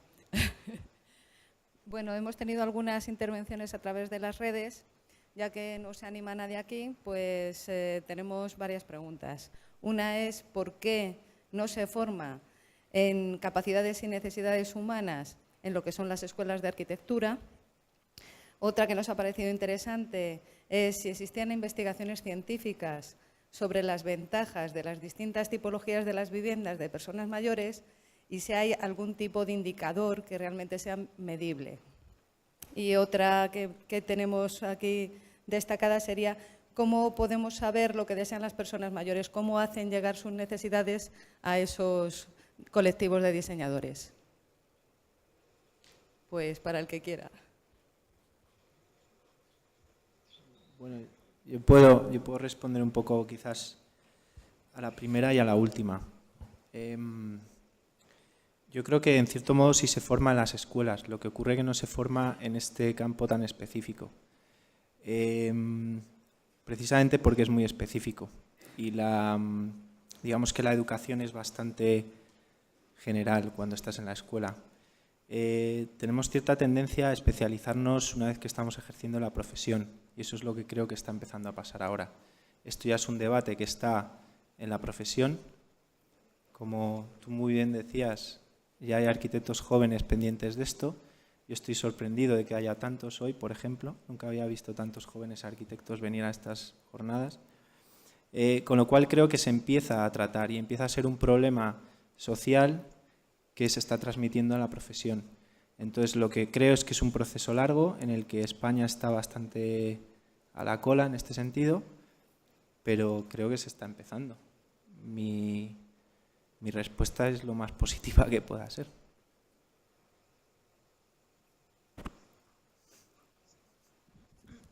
Me gustaría responder también a la última de las cuestiones, que era cómo podemos conocer qué es lo que necesitan las personas mayores, pues preguntándoles, sin duda, ¿no? Para eso somos arquitectos y no somos programas informáticos que sacan viviendas tipo, que es precisamente lo que estaba criticando anteriormente. El problema es que todos los ejemplos que se han hecho de promociones en las que los usuarios intervienen en el diseño de las viviendas y también de los espacios públicos, pero vamos, en general del entorno en el que quieren vivir, el problema al que se enfrentan estas experiencias desde los años 60 en toda Europa es que normalmente se convierten en un fracaso para la segunda generación de usuarios. Cuando el primer usuario abandona la casa, bien sea porque se muda o porque muere, normalmente es porque, pues porque acaba trabajando en otro sitio y tiene que mudarse. Llega otro usuario que no ha participado en el proceso de diseño de la vivienda y que se encuentra con una vivienda que estaba hecha especialmente por otra persona para otra persona.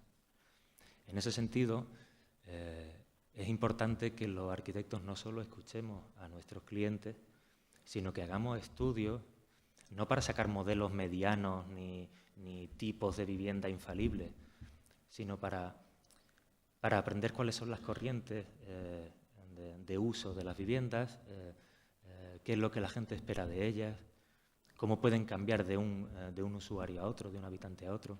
Es lo que empezamos a hacer haciendo esta serie de evaluaciones, en inglés se llaman post-occupancy evaluation. Se trata de entrevistas en las que estudiamos la evolución que han tenido las casas y la evolución que han tenido las familias que viven en ellas. Y nos permite conocer de primera mano, con menos prejuicios de los que tenemos ahora sobre cómo funciona una familia y cómo funciona una vivienda, y tener una mirada más abierta sobre cómo podemos mejorar el hábitat de la gente normal.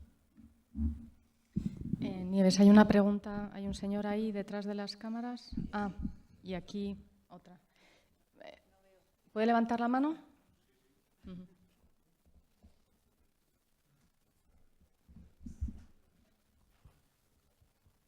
Sí, no se trata de ninguna pregunta, sino simplemente decirles que ya no nos tenemos que ir a los países nórdicos para disfrutar de esas viviendas que nos han estado enseñando aquí. En La Vera, en Extremadura, ya las tenemos. Nada más.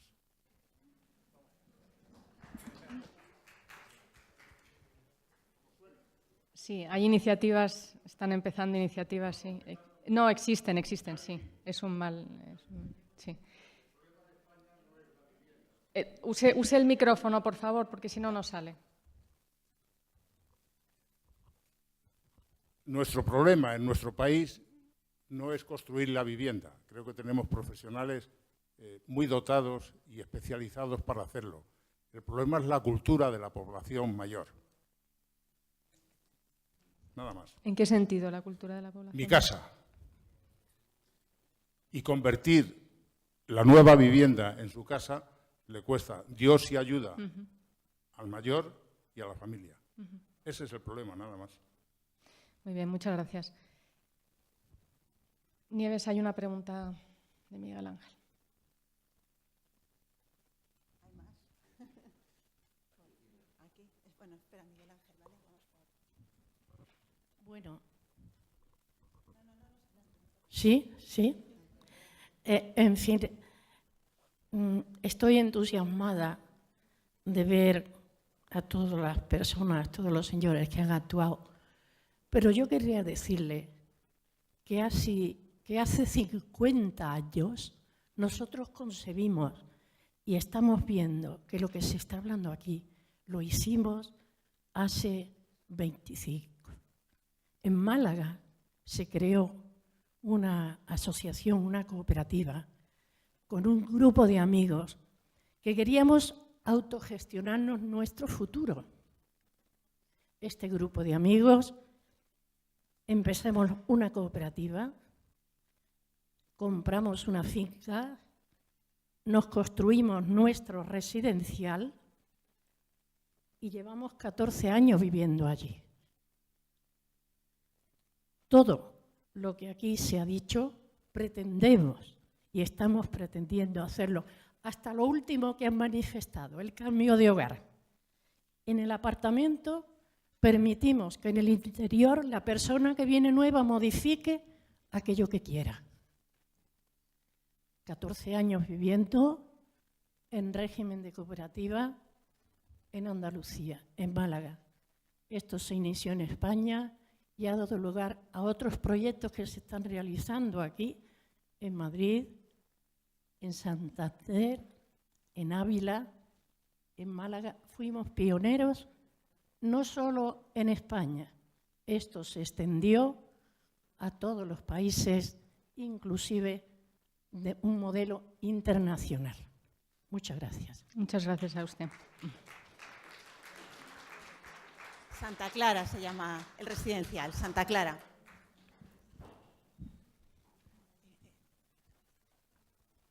Bueno, yo quería incluso hilarlo con la intervención que hemos tenido antes de José Antonio, porque José Antonio nos ha explicado que el problema no es solamente el hogar en el sentido de cuál es tu vivienda, sino también qué es lo que ocurre alrededor de la vivienda, cómo ese entorno, el barrio y tu comunidad te va a influir a la hora de cómo va a ser tu bienestar cuando eres mayor.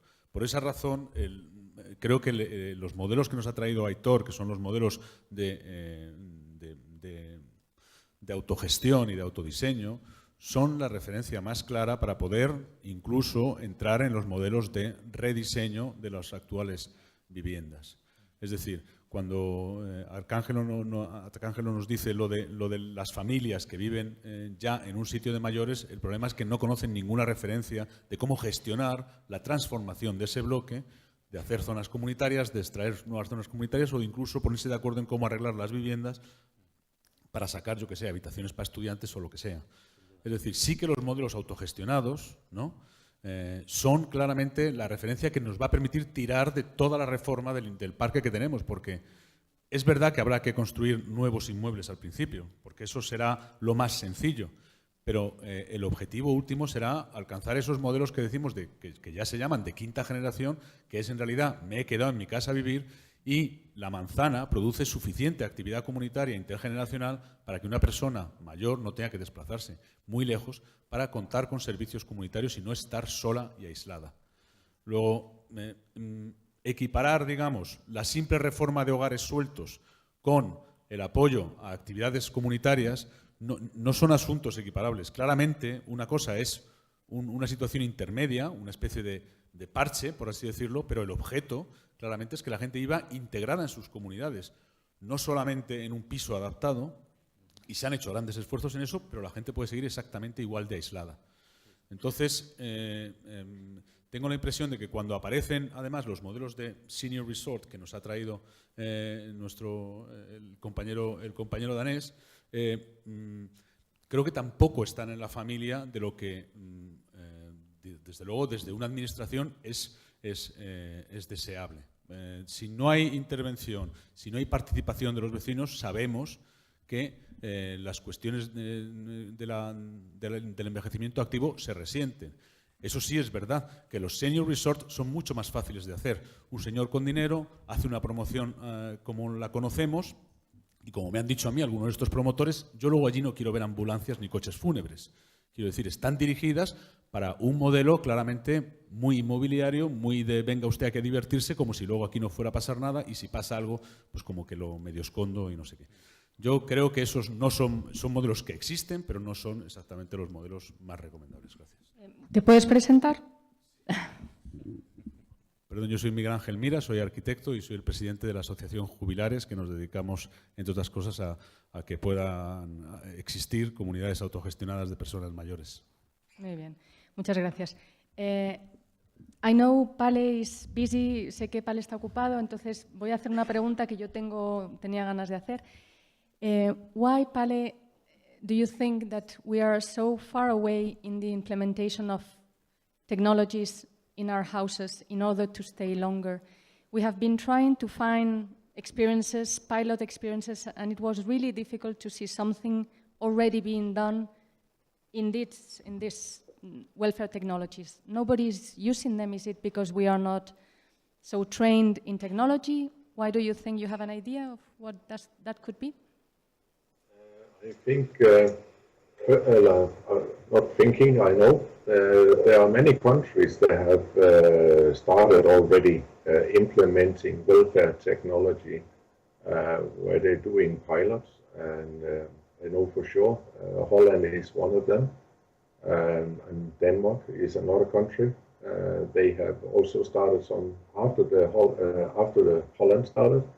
And there are many municipalities in Denmark which has been looking into this because they are aware of that they need the welfare technology. It's not the issue are not solved by itself, but what is most common why things are not moving, I think, is very much due to the financial. People have to invest in it, and if the governments are not back behind it, then it's very difficult. All countries, all municipalities around are struggling with the finance, and they have to have a help to get started. And then the municipality, they will see the cost saving in like return of investment, and they will save cost. And that's what we have to focus on. So get it started, get it implemented, get, how can I say, more pilots out so that we get more experience with the different products. There is a lot of welfare technologies out there, and all companies, like our company, is developing products, but it's always best to do pilot, and check what is the best solution. ¿Más preguntas había? Solo quería decir que también esta experiencia existe ya en la Comunidad de Madrid. Nosotros formamos parte del Centro de Mayores Travensol, que está en Torremocha de Jarama, donde no solo hemos querido poner en común una serie de viviendas accesibles y cómodas, sino donde la idea y la filosofía nuestra es tampoco ir solo cuando ya estamos mal, sino ir en una etapa de la vida que nos permita compartir una vida activa, formando parte o participando en cosas del pueblo y del entorno donde vivimos y haciendo también partícipes a ese pueblo de las actividades que nosotros montamos. Entonces eso ya es realidad. Llevamos 10, 12 años desde que empezamos con la idea, en forma de cooperativa, con amigos y amigos de amigos, y ya llevamos viviendo año y medio en estas viviendas. Gracias. ¿Cristina? Sí. Cristina, chicas. Bueno, la verdad deciros que me está encantando esta discusión y que lo que yo voy a plantear se aleja un poco de todo este tema de personas que se unen para crear. Voy a volver un poco al tema de la adaptación de viviendas, no por restarle importancia, porque me parece fenomenal y me encantaría conocer mucho más de estas experiencias. Pero volviendo a la adaptación de viviendas en entornos ya existentes, por ejemplo, en el centro de ciudades, me parece que no le damos suficiente importancia, y creo que esto es un mal de España, a las zonas comunes. Por ejemplo, pienso que en muchísimas viviendas hay unas azoteas impresionantes que se podrían rehabilitar mucho mejor, pues para ser un espacio de encuentro en viviendas que son muy pequeñas, y que esto pasaba antes, es como un poco un efecto vintage. Antes la gente se reunía en las azoteas a lo mejor porque no tenía pues tantos medios y utilizaba más los recursos que tenía. Yo creo que tenemos que ser humildes y aprender a utilizar mejor los espacios comunes que tenemos y que no tenemos que desaprovechar en absoluto, sino todo lo contrario, tener buenas posibilidades de aprovecharlo. Yo, por ejemplo, tengo un hijo que vive en Toronto, en Canadá, donde sabéis que hace muchísimo frío. Todas las terrazas están acondicionadas para poder hacer vida en ellas. En España, la verdad que tenemos un clima muy bueno, la mayoría de las azoteas están desaprovechadas, ya ni siquiera atendemos, porque antes subíamos a atender, pero ahora ni siquiera atendemos, están llenas de cables y muy poco utilizadas. Y me parece sinceramente que es, bueno, pues una pena no poder utilizar más, y este es un ejemplo. Podríamos poner muchos otros ejemplos de espacios comunes. Tenemos que tener un poco más de humildad y volver a ver qué espacios podemos aprovechar para hacer más vida en común, para hacer fiestas, para hacer muchas otras cosas. Y me parecía que, bueno, que me gustaba hacer este comentario. Muchas gracias. Gracias, Cristina. ¿Seguimos?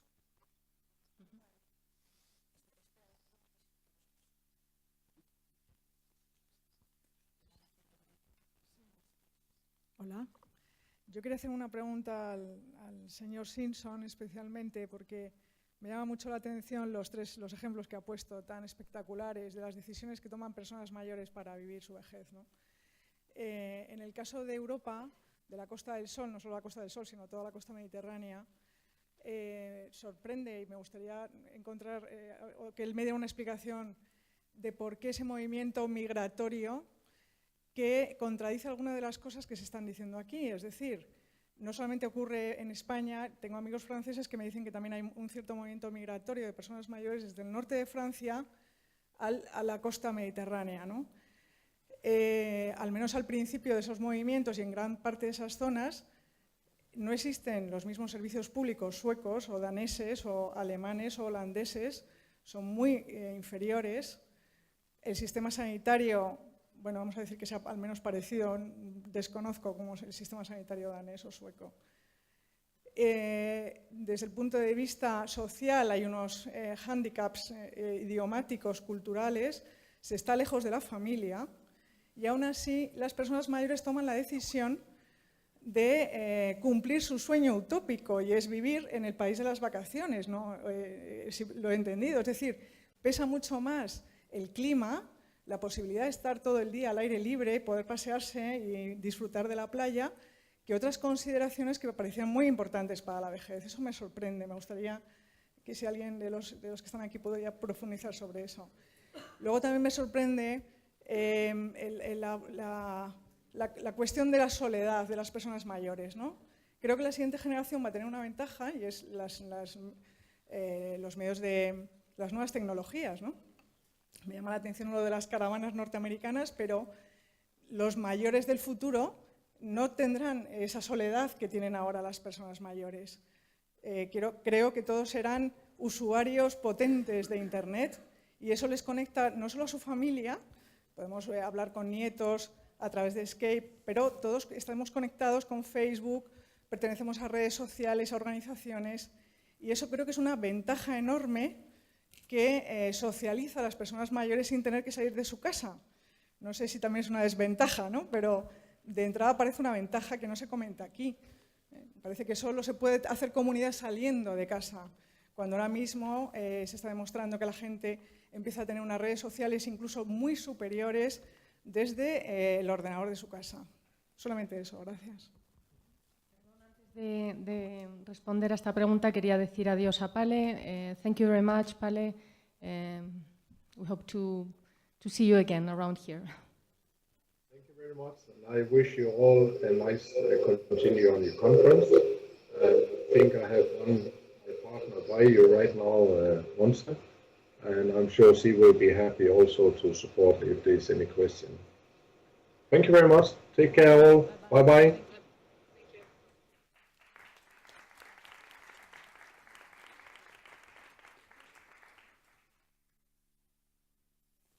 Shall I answer the question?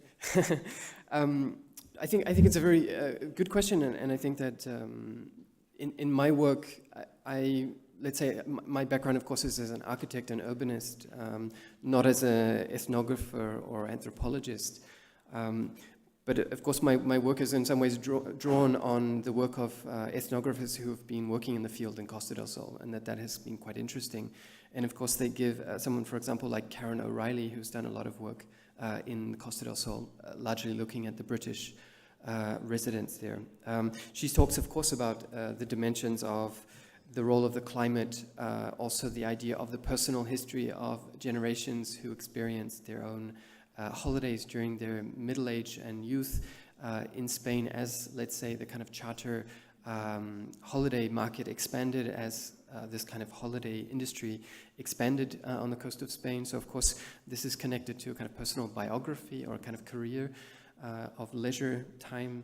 She speaks also, of course, about the idea of a kind of the will toward a notion of freedom attached to being in an environment in which one doesn't experience the seasons in the same way. There are many, I think, explanations that align to what you're talking about, I think, are close.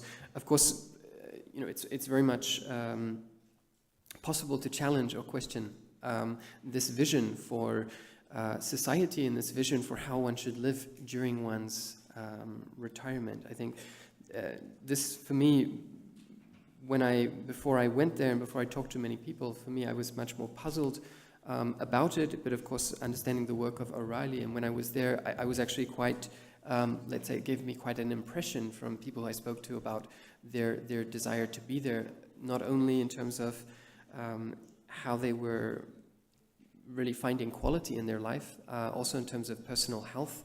For many of them, they spoke about how for various complaints that they have that are about rheumatism, arthritis, and so on, for them, these were very important environments that helped them in these terms. So I think that for me, it was a much more kind of complex issue than a kind of escapism into a kind of never-ending holiday, although, of course, for many, there was that sense. What you mentioned, this notion of connectivity, I think is very important. The idea of different technologies that we could also discuss in terms of the notion of welfare technologies, of course, ranging from the telephone to Skype and to other forms of communication. Also, of course, the low cost of air travel that allows extended families to come and visit many of these people who are living on Costa del Sol. So I think that this notion of a kind of pure isolation or escapism, in many cases of those that I spoke to, of course, there is a kind of contact that takes place through remote technologies, but also, of course, through visits that are enabled by less and less expensive mobility over long distances. But of course, this raises the question, is this a society that we want to promote? Is this a society that we want to become? And from my perspective, there are many deeply problematic aspects about how this is constructed as a product from the perspective of the developer, but also how it produces a kind of denial about the final phase of life that is obviously very difficult to cater for, as you point out, for this age group that enters into a period of frailty, a period in which they become more dependent, they have many more problems as they become much more aged. And of course, this usually translates into either a kind of a very awkward translation and access to local services in a Spanish context. For many people, this is very difficult. And in most cases, the notion of a return home, which is seen as, for many of these people, a kind of a terrible outcome, because it not only is about returning home, but it's largely about the idea of dependency, forcing on them something that they're not really able to decide themselves. And I think that this is one of the aspects that relates, I think, to the talks of the other two architects here, that of course the question of flexibility, of the potential for one's living condition to be adaptable to different contexts, is something that this kind of foregrounds and highlights. So I would just end it there, because I keep rambling on. Thanks. Vamos muy mal de tiempo. Yo creo que podemos, como va a continuar la jornada, podemos hacer el descanso para ceñirnos más al programa y después siguen abiertas las preguntas porque van a seguir aquí los ponentes. Hay un descanso de 20 minutos. Durante el descanso, para las personas que nos están siguiendo en streaming, van a ver unos vídeos y también en los últimos minutos contaremos, igual que antes hemos contado con Cristina, con la participación de Carlos Sánchez Martín, que, como he dicho antes, presentará el Observatorio de la Vivienda realizado por la Fundación 11, por CERMI y por Vía Libre. Gracias.